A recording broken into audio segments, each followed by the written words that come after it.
विचलित होऊ देत नाही.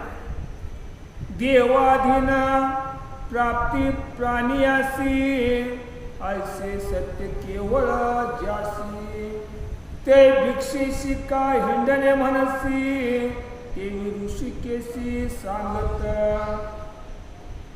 पाळावया आश्रम धर्मासी अवश्य हिंडावे भिक्षेशी. बघा काय सांगते आळंदीमध्ये सुद्धा जी कोण दीक्षा घेतली 5 घरं तिने मागायची, जे मिळेल त्याच्यामध्ये उपजीवन करायची आणि हे ज्ञान ब्रह्मज्ञानाचा अभ्यास करायचा. मधुकरी संन्यासासी स्वधर्मासी अति विहित. तो तसा नियमच आहे की मधुकरी मागायची, पोटाला थोडंफार खायचं आणि ज्ञान घेत चालू. साधका तरी आहारात अवश्य हिंडावे लागे येत आहारे विना त्याचे चित्त विक्षेप भूत उपाये ती रसासक्ती सांडून भिक्षेशी करावा प्रयत्न. आता हा साधक असा आहे मला अमुक ह्या गोष्टी मिळाल्या पाहिजे.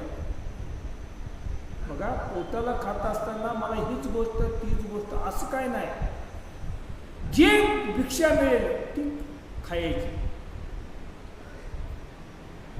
साधकासी आहारे विना न संभवे श्रवण मनना न करवे ध्यान चिंतन अनुसंधान राहेना. आता इकडे तर लक्ष विचलित होऊ देत नाही हा साधक. संन्यासाशी ध्यान न घडे ते आश्रम धर्माचे तारू बुडे. बघा आश्रम धर्म स्वीकारला आहे. जे आता आळंदीमध्ये जी शिक्षण मुलं घेते तो आश्रम धर्म.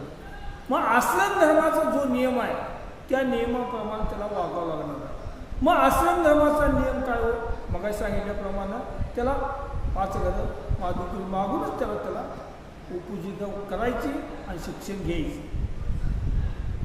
या लागी भिक्षेशी रोकडे हिंडणे घडे हितात. कारण कसं आहे माधुकरी मागून जे मिळेल त्या समाधान. फक्त काय चित्त विचलित झालं नाही पाहिजे एवढाच उद्देश आहे.